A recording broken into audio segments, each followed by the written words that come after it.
There are 3 levels to success, and it's important to do all of them simultaneously. 1. Handle the nutrition.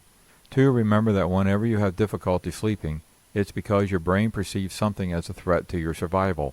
Bring your brain up to date and tell it there's nothing happening that requires you to fight or run. 3. Most likely your ego or self-worth is being challenged. It may be important for you to redefine yourself. I don't say that lightly. If you see someone's car get hit in a parking lot, it doesn't upset you. Yet if your car is hit, you'd be upset, meaning you identified with your car. It has become an extension of how you know yourself, in which case it's important to rewrite your identity. Let me put in a plug for 2 other programs, Building Self-Worth and Overcome Life Crises, available through my website. Some language that helps. For instance, your subconscious, by virtue of keeping you awake, is creating anxiety, whether it be from rehashing the day or worrying about tomorrow's events. It is telling you that there's a physical threat to your physical being in your immediate vicinity. Now this is important, so let me repeat it. It's important for you to know that as you are lying sleepless in your bed with thoughts rampant, your subconscious, by virtue of the fact that you are still awake, has partially prepared you to fight or run as if there were a physical threat in your immediate vicinity. You now consciously know it's only a threat to your ego, but your subconscious perceived it as a threat to your physical being. Instead of calling yourself stupid or dumb, notice that your intelligence simply has different opinions and thank it for its opinion. Sound silly? Well, if you ask a friend for advice and he or she gave you advice, what would you say? First, you'd probably repeat it to make sure you understood what he or she said, and then you'd thank your friend, right? What would happen if instead you called your friend stupid or dumb? Would that jeopardize your relationship? Get in the habit of thanking your subconscious and its interpretation. Thank you, brain. Thanks for your opinion. You have this idea that right now I should be ready to fight or run from something. Thanks for your opinion. There is no real physical threat, and I'd like to go to sleep and sleep soundly through the night.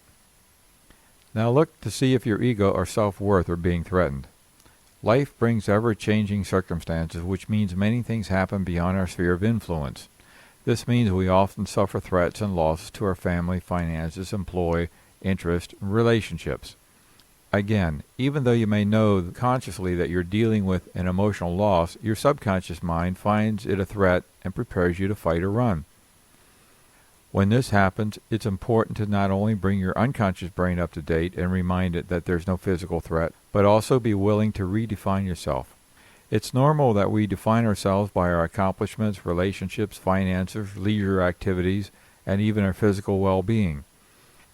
And when losses are suffered, it's important to remind yourself that you like to redefine yourself and let go, or learn from the experience, or somehow benefit or profit, or simply get beyond being affected and leave your body out of it. In other words, there's nothing to physically fight or from which to run, so there's no need to activate the sympathetic nervous system. That is to tense up, raise your blood pressure and heart rate, and that instead you prefer to turn it over to your creative brain to handle. The Overcome Life Crisis program consists of 2 CDs which gives you the ABCs of redefining yourself.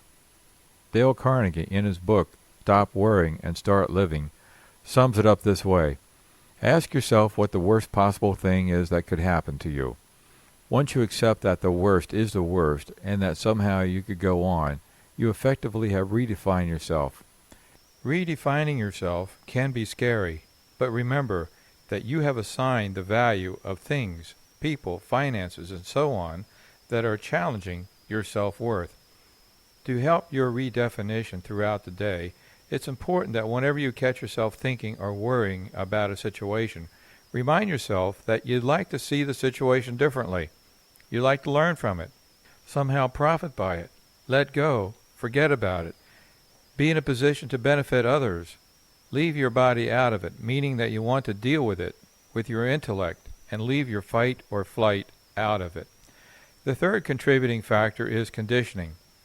Some insomniacs actually drift off to sleep during the day. Not a restful sleep, but then when they want to sleep, they lie endlessly awake. The bed has become associated with a place to worry. Trying to sleep and worrying about life's issues go round and round. Part of this is what we've already handled, part of the brain preparing to fight or run. However, on another level, the bed is simply a conditioned response to worry. The first step is to acknowledge that the bed is a worry chamber instead of a sleep chamber. The second step is to program your brain to change its association. I like my bed to be a cue to sleep. Sounds silly, yet that's the goal. Now is to observe. Rather than expect a miraculous change, simply observe without judging the results as good or bad. Know that there is usually a break, maybe only a small one, in intensity, of your concerns that your subconscious brain can take advantage of, that small change to provide you improved sleep, if not for the entire night, for several hours. And as this happens, you gain confidence in your ability to stretch the time periods. Now some tips. As you lie in bed, should you notice thoughts going through your mind keeping you awake, then keep a diary next to your bed, or use a portable recording device, or some cell phones have the capability of recording notes, to make notes so you can sleep with confidence that the notes will be at your disposal the next day. Secondly, if they are worrisome thoughts, notice that even though you are not very anxious or upset, you nonetheless are activated, and that it is your subconscious perceiving a threat to your ego. Avoid trying to force these thoughts out of your mind, for what you resist persists. Instead, acknowledge the thought and say mentally or aloud in a whisper, "Thank you, brain," or "thank you," and your name. There's no reason for me to fight or run because of this thought. I like you, my creative brain, to go to work, solve the problem, to deal with it tomorrow, relate to my bed as a place to sleep, and go to sleep. Because you're bringing your subconscious mind up to date, it may take several repetitions before your brain accepts the message.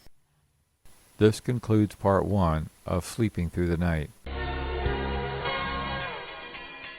For other programs complementary to this one, visit www.dstressdoc.com. That's D as in day, S as in Sam, T as in Tom, R as in red, E as in easy, S as in Sam, another S as in Sam, D as in day, O as in out, and C as in cat.com. This program is copyrighted by the Stress Management Institute, 28 Tyndall Road, Middletown, New Jersey, 07748. Federal law expressly prohibits the copying or transcription of this material without written authorization from an authorized representative of the Stress Management Institute.